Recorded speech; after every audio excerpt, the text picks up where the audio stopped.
حالا من دانسته های ورزشم از خود ورزش‌هام بیشتره. من تو برنامه عادل اتفاقا اگه عادل یه روز این برنامه رو ببینه دوست داشتم ببینمش، ندیدمش.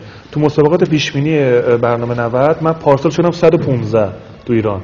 یعنی فاصله ما نفر اول شاید 40-50 امتیاز بود و این هست دارم عکسشو دارم. شرکت می‌کردم. خواستم عادل رو سورپرایز کنم بگم باور کن نه مسابقات خبر ورزشی که بین این همه دیگه تخصصیای فوتبال هست پیش‌بینی لیگو کردیم من دوم شدم. هست آقا همه چی مکتوبه، خبر ورزشی رو میدونن دوستانم. خلاص هر کی بخواد تو این زمینه چالش میکشه. وقت ورزش کردن یعنی وقت یه سه چیزها رو نداری، ولی مکملی که میتونی تا زمانی که وقت داشته باشی استفاده کنی چای سبزه. واقعا چای سبز به نظر من یک معجون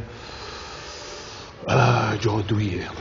50-40 من چایشو خوردم. من اولا دوستان بهم معرفی کردن. واقعا لاغر شدم. یعنی واقعا این تاثیر رو در چای سبز دیدم. ببین به من وقتی یکی از دوستان گفت آقای مسئول خوبیه. من خودم چای رو مصرف کردم. ببین چایی که من مصرف کردم توش کرفس داشت، توش زعفرون داشت، توش زیره داشت.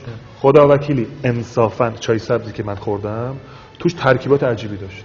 میگم من چون تاثیر لاغری رو از چای سبز به طور مداوم دیدم به نظرم این مسئول خوبی بود.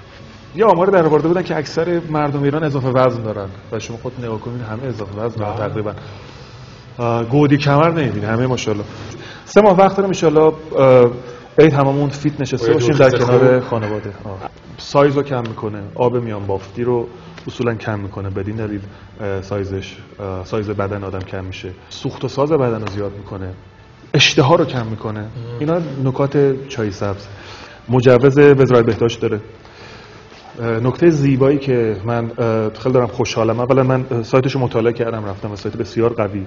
یه نکته خیلی زیبا داره که واقعا خوشحال میکنم اینه که شما در هر میزان مصرف کرده باشی ناراضی باشی برمیگردونن. شاید همه دوستانم مثلا که اومده باشن اینجا اینو گفتم ولی من دیدم مثلا ممکنه بیان مثلا کرم حتی مثلا تا تشم مثلا هیچ چی نمونده باشه بگن آقا ما ناراضییم. خب نامرد ناراضی یه خود همش ولی باشه اونم برمیگردونن. ببین اینا چیز زیباییه. عدد 3 رو بعد به 1050-40 SMS بدین که توضیحات تکمیلی تر